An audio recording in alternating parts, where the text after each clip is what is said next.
عذاب۔ 26ویں پارے کے آخر میں ابراہیم علیہ السلام کے پاس فرشتوں کی بشری شکل میں آمد اور ابراہیم علیہ السلام کی طرف سے مہمان نوازی کے اہتمام کا دلچسپ واقعہ مذکور ہے۔ اس پارے کے شروع میں اس بات کی مزید وضاحت کی گئی ہے کہ ابراہیم علیہ السلام کے پاس آنے والے اجنبی انسان نہیں بلکہ بشری شکل میں فرشتے تھے۔ تو ابراہیم علیہ السلام نے ان سے پوچھا کہ آپ کا ارادہ کیا ہے؟ انہوں نے کہا کہ ہم مجرموں کی ایک قوم کی طرف بھیجے گئے ہیں تاکہ ان پر مٹی سے پکے ہوئے پتھر برسائیں جو آپ کے رب کے نزدیک حد سے تجاوز کرنے والوں کے لیے نشان زدہ ہے۔ قوم لوط پر اللہ پاک نے عذاب نازل فرمایا اور اس بستی کو نیست و نابود فرما دیا۔ اس کے بعد فرعونیوں پر نازل ہونے والے عذاب کا تذکرہ ہے کہ فرعون اپنی حکومت اور طاقت کی وجہ سے حق سے منہ پھیرتا رہا اور موسیٰ علیہ السلام کو معذلہ مجنون اور جادوگر قرار دیتا رہا۔ اللہ پاک نے اس کو اور اس کی فوجوں کو سمندر میں دریا میں غرق کر دیا۔ قوم عاد کی تباہی کا واقعہ پھر بیان کیا گیا کہ وہ اللہ پاک کو بھول چکے تھے۔ وہ اللہ پاک کی عطا کردہ جسمانی طاقت پر شکر ادا کرنے کی بجائے دنیا کو تکبر کے ساتھ چیلنج کیا کرتے تھے کہ ہے ہم سے زیادہ کوئی طاقتور۔ اللہ پاک نے ان پر بھلائی سے بالکل خالی ہوا کے ذریعے عذاب نازل فرمایا۔ اس کے بعد سمود کے واقعے میں بھی عبرت ہے۔ ان سے کہہ دیا گیا کہ تم لوگ ایک مقررہ وقت تک لطف اندوز ہوتے رہو۔ انہوں نے اپنے رب کی نافرمانی کی تو دیکھتے ہی دیکھتے ان پر بھی عذاب نازل ہوا۔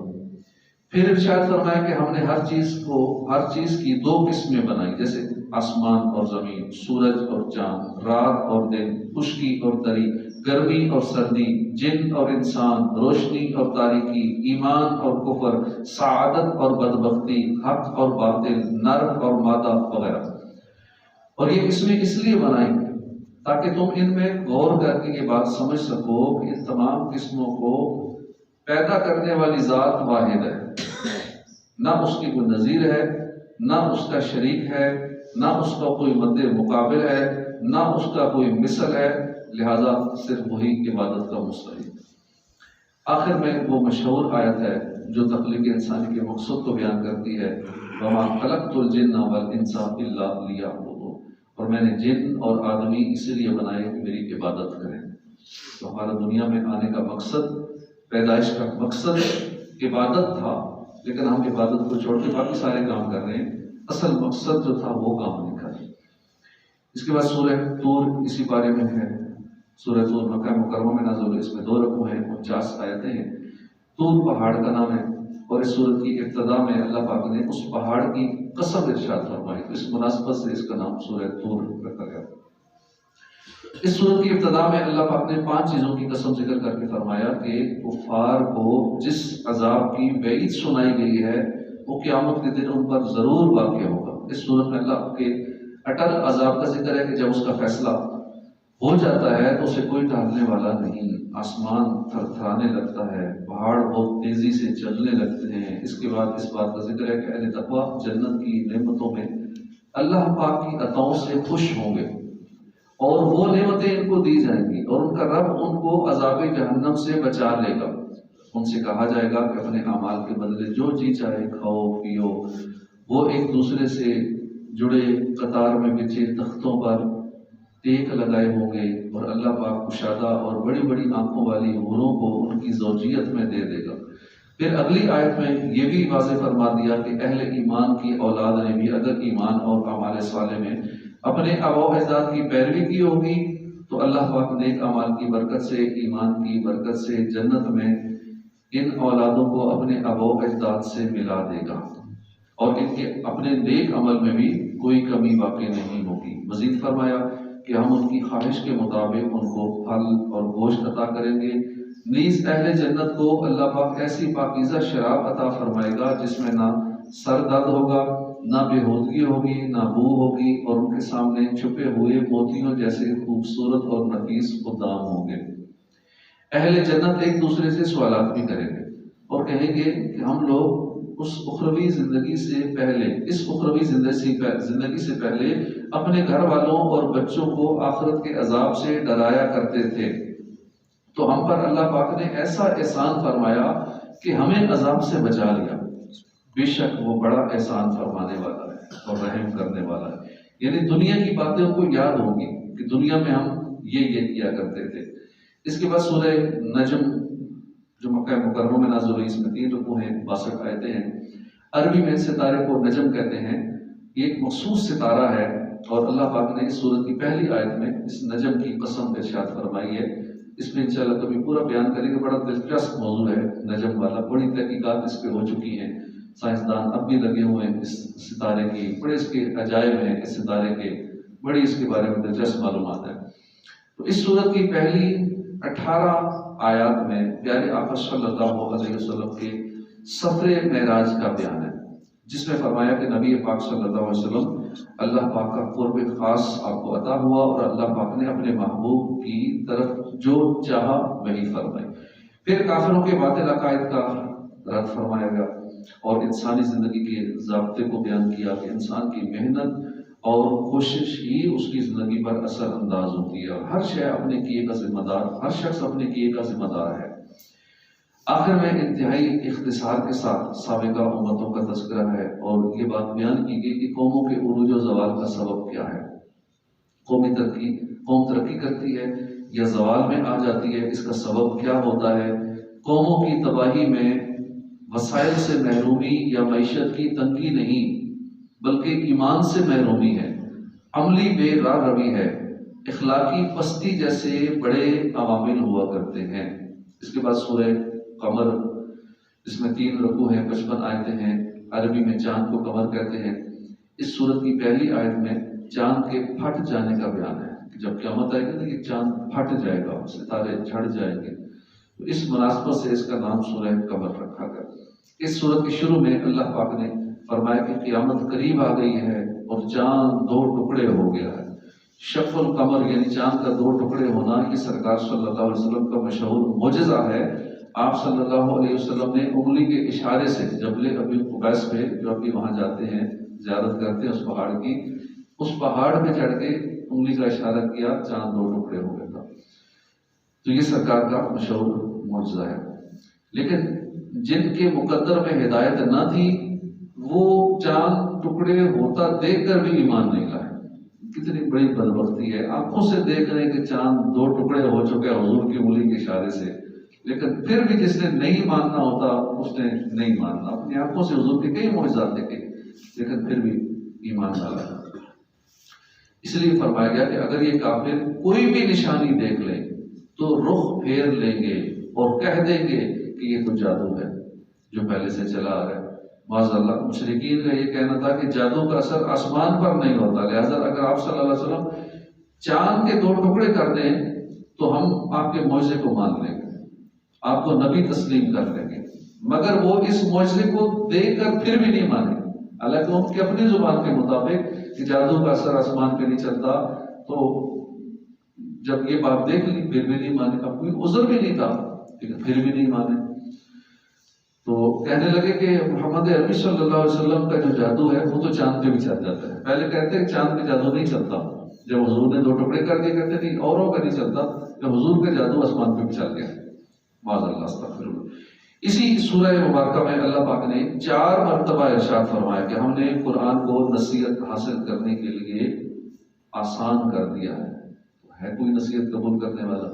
جو اس قرآن سے نصیحت لینا چاہے، قرآن کو سمجھنا چاہے، یہ قرآن اس کے لیے آسان ہو جاتا ہے۔ جو اس قرآن کو حفظ کرنا چاہے، اللہ پاک اس کو حفظ کرنا آسان کر دیتا ہے، لیکن وہ کوشش تو کرے کہ قرآن پاک اس کے لیے آسان ہو جاتا ہے، لیکن ہم کوشش نہیں کرتے، نہ حفظ کی کوشش کرتے ہیں، نہ اس کو سمجھنے کی کوشش کرتے ہیں۔ اسی سورت میں آخر میں اللہ پاک نے اہل تقویٰ کے مقام کا ذکر کرتے ہوئے فرمایا کہ بے شک پرہیزگار لوگ جنت اور محلوں میں ہوں گے اور اپنے حقیقی گھروں میں رہیں گے۔ ہم یہاں پہ جن گھروں میں رہتے ہیں یہ سارے عارضی گھر ہیں، چاہے بظاہر ہمارے نام رجسٹری ہے، ٹرانسفر لیٹر ہے، سارا کچھ ہے، لیکن ہمارا نہیں ہے۔ ہمارا وہ ہوگا جس کا اللہ پاک نے فرمایا ہے کہ وہ اپنے حقیقی گھروں میں ہوں گے، اپنے حقیقی محلوں میں ہوں گے۔ تو وہ محل اور حقیقی گھر کون سے ہوں گے؟ جو جنت میں ملیں گے، جو پرماننٹ الاٹمنٹ وہ ہوگی۔ یہ الاٹمنٹ ٹیمپریری ہے، اس کے بعد آگے بچوں کے ناموں کو واپس میں لڑیں گے کہ میرا حصہ اتنا تو میرا اتنا، 5 مرلے میں 2 حصے کیا کریں گے؟ وہ ایک اوپر ایک نیچے لڑتے رہیں گے، پھر کہیں گے اب کیا کریں گے؟ ان کے 2 4 4 بچے ہو گئے، وہ لڑائی کا سلسلہ یہ وراثت میں جاری رہتا ہے، باپ کی وراثت پہ آگے لڑائی جھگڑے شروع ہو جاتے ہیں۔ تو ہماری حقیقی جو وراثت ہے، ہمارا حقیقی گھر ہے، حقیقی محلات ہیں، حقیقی پلاٹ ہیں، وہ جنت کے پلاٹ ہیں۔ اللہ پاک ہمیں وہ عطا فرمائے۔ سورہ رحمان پھر شروع ہوتی ہے اس بارے میں۔ سورہ رحمان مکہ مکرمہ میں نازل ہوئی۔ اس سورت میں 3 رکوع ہیں، 78 آیتیں ہیں۔ اس سورت کا نام رحمان اس لیے رکھا گیا کہ اس کی ابتدا اللہ پاک کے اسماء الحسنی میں سے ایک اسم ہے الرحمان، اس سے کی گئی ہے۔ نبی اکرم صلی اللہ علیہ وسلم نے فرمایا کہ ہر چیز کی ایک زینت ہے، اور قرآن کی زینت سورہ رحمان ہے۔ اس سورت کی ابتدا میں اللہ پاک نے اپنی عظیم نعمتوں جیسے قرآن پاک کو نازل کرنے، تاجدار رسالت صلی اللہ علیہ وسلم کو اس کی تعلیم دینے، آپ صلی اللہ علیہ وسلم کو دنیا و آخرت کی تمام چیزوں کی تعلیم دینے کا ذکر فرمایا۔ کفار اور مشرکین مکہ یہ الزام لگایا کرتے تھے کہ محمد عربی صلی اللہ علیہ وآلہ وسلم کو معاذ اللہ کوئی شخص خفیہ طور پہ آتا ہے اور قرآن سکھا جاتا ہے۔ تو اس کے جواب میں اس سورت کی ابتدائی آیات نازل ہوئی کہ وہ رحمان ہی ہے جس نے اپنے محبوب کو قرآن سکھایا۔ کوئی شخص آ کے نہیں سکھاتا، رحمان سکھاتا ہے عز و جل۔ اسی نے اس کامل انسان کو پیدا فرمایا، اسی نے نبی کریم صلی اللہ علیہ وسلم کو ما کان و ما یکون، یعنی جو ہو چکا، جو ہونے والا ہے، سب کا بیان سکھا دیا، سب کچھ بتا دیا۔ پھر بھی لوگ کہتے ہیں ان کو علم نہیں ہے۔ اب اس دور میں بھی ایسے مولوی ہیں جو حضور کو علم نہیں ہے، علم غیب نہیں ہے۔ جو ہو چکا، جو ہوگا، فیوچر، مستقبل میں کب قیامت آئے گی، پھر جنت دوزخ کے وہ سارے معاملات جو ہونے والے ہیں وہ بتا دیے گئے۔ اس کے بعد بتایا کہ سورج اور چاند ایک نہایت ہی دقیق نظام کے تحت چل رہے ہیں۔ پودے اور درخت بھی اللہ کے نظام کے پابند ہیں اور اس کے سامنے سجدہ ریز ہیں۔ اسی نے آسمان کو بلند کیا، عدل و انصاف کے مظہر ترازو کو پیدا کیا۔ ان دنیاوی نعمتوں کے علاوہ اخروی نعمتوں اور عذابوں کا بھی اس صورت میں بیان ہے کہ آگ کے وہ شعلے اور دھواں جن میں سانس لینا مشکل ہو جائے گا، وہ جہنم جس کی ایک چنگاری بھی انسان کو جلانے کے لیے کافی ہوگی۔ دوسری طرف اللہ سے ڈرنے والوں کے لیے شاخوں والے سرسبز باغات کی خوشخبری ہے، اور ان میں بہتے ہوئے چشموں اور ہر قسم کے میووں کی 2 قسمیں اور بچھے ہوئے قالین ہوں گے۔ ریشم کے تکیوں کے ساتھ جنتی ٹیک لگائے بیٹھے ہوں گے، اور یاقوت اور مرجان کی طرح حسن و جمال اور خوبصورتی کی بہتر جنتی حوریں ہوں گی، جو اپنے شوہر کے علاوہ کسی کی طرف نگاہ اٹھا کر بھی نہ دیکھتی ہوں گی۔ یہ سب کچھ ذکر کرتے ہوئے ہر آیت کے بعد اللہ پاک نے فرمایا فَبِأَيِّ آلَاءِ رَبِّكُمَا تُكَذِّبَانِ، تو تم اپنے رب کی کون کون سی نعمتوں کو جھٹلاؤ گے۔ اس صورت میں 31 مرتبہ یہ آیت آئی ہے فَبِأَيِّ آلَاءِ رَبِّكُمَا تُكَذِّبَانِ۔ اس کے بعد سورہ واقعہ ہے، اس میں 3 رکوع ہیں، 96 آیتیں ہیں۔ واقعہ قیامت کا ایک نام ہے، چونکہ اس صورت کا نام واقعہ اس کی پہلی آیت میں مذکور ہے الواقعہ، تو اس مناسبت سے اس کا نام سورہ واقعہ رکھا گیا۔ نبی کریم صلی اللہ علیہ وسلم نے فرمایا جو شخص روزانہ رات کے وقت سورہ واقعہ پڑھے گا تو وہ فاقے سے ہمیشہ محفوظ ہو جائے گا، کیونکہ اپنے گھروں میں پڑھنی چاہیے، خود بھی پڑھنی چاہیے، بچوں کو سکھانی چاہیے، تو پھر ہم بھول جائیں گے کہ مستقبل کا کیا ہوگا۔ ان بچوں کا پھر مستقبل اچھا ہی ہوگا، ہم دنیا سے چلے بھی جائیں گے تو بچوں کا مستقبل اچھا ہوگا، ان کو تندرستی نہیں آئے گی، خوشحالی رہے گی اگر ہم نے گھر میں روٹین سے یہ سورہ واقعہ شروع کروا دی تو انشاءاللہ۔ روزانہ مغرب کے بعد سب کا یہی معمول ہو کہ بس سورہ واقعہ پڑھنے میں لگتے ہیں، سورہ ملک پڑھنے میں لگتے ہیں، سورہ یاسین پڑھنے میں لگتے ہیں۔ رسول کریم صلی اللہ علیہ وسلم نے فرمایا کہ اپنی عورتوں کو سورہ واقعہ سکھاؤ، کیونکہ یہ سورۃ الغنا ہے، یعنی یہ سورت محتاجی دور کر کے غنی کر دیتی ہے، امیر کر دیتی ہے، مالدار کر دیتی ہے۔ اس سورت کا مرکزی مضمون موت کے بعد اٹھائے جانے کا عقیدہ ہے، اور قیامت ایسی حقیقت ہے کہ جسے جھٹلانا ممکن نہیں ہے۔ اس دن عدل و انصاف کے ایسے فیصلے قائم ہوں گے جس کے نتیجے میں بعض لوگ اعزاز و اکرام کے مستحق قرار پائیں گے، جبکہ بعض لوگوں کو ذلت و رسوائی کا منہ دیکھنا پڑے گا۔ لوگوں کی نیکی اور بدی کے حوالے سے 3 جماعتیں بنا دی گئی ہیں، اصحاب المیمنہ، اہل سعادت اور اہل خیر۔ السابقون والمقربون، یہ وہ لوگ ہوں گے جو نیکی میں سب پر سبقت لے جانے والے ہیں، اور اصحاب المشأمہ، یہ بد نصیب لوگ اہل جہنم ہوں گے۔ اس کے بعد ایک بار پھر جنت کی پرکشش نعمتوں کا ذکر ہے کہ وہ ایک دوسرے کے سامنے تکیوں پر ٹیک لگا کر بیٹھے ہوں گے، ٹیک لگائے ہوں گے، اور جواہر سے جڑے تختوں پر بیٹھے ہوں گے۔ اب دیکھیں جنت کا نقشہ ابھی سے ہمیں جنت کا بتایا جا رہا ہے، اور قرآن میں بتایا جا رہا ہے کہ کوئی شک نہ کرے، تاکہ ابھی سے کوشش شروع کر دیں۔ جنت ایسی ہوگی، ایسے تخت پہ بیٹھے ہوں گے، تکیے لگائے ہوں گے، ٹیک لگا کے بیٹھے ہوں گے، شراب طہور کے جام گردش کریں گے، اور ایسی شراب ہوگی کہ عقل پر اثر انداز نہیں ہوگی، پاکیزہ شراب ہوگی۔ اس کے بعد اصحاب المیمن کے لیے مزید نعمتوں، اور اصحاب الشمال یعنی اللہ کے نافرمان لوگوں کے لیے عذاب کی مختلف صورتوں کا ذکر ہے۔ ان میں سے ایک یہ ہے کہ ان کی خوراک جو ہوگی وہ زقوم، توڑ کے درخت سے ہوگی۔ اس درخت کا پھل انتہائی کڑوا ہوتا ہے، اس سے جہنمی پیٹ بھریں گے، اور اس پر کھولتا ہوا پانی دیا جائے گا۔ قیامت کے دن یہی ان کی میزبانی ہوگی۔ ان لوگوں کے جہنم میں جانے کا بڑا سبب یہ ہوگا کہ وہ بڑے گناہوں پر اصرار کیا کرتے تھے، اور کہا کرتے تھے کہ کیا جب ہم مر جائیں گے، مٹی اور ہڈیاں رہ جائیں گی، تو کیا ہم واقعی دوبارہ اٹھائے جائیں گے؟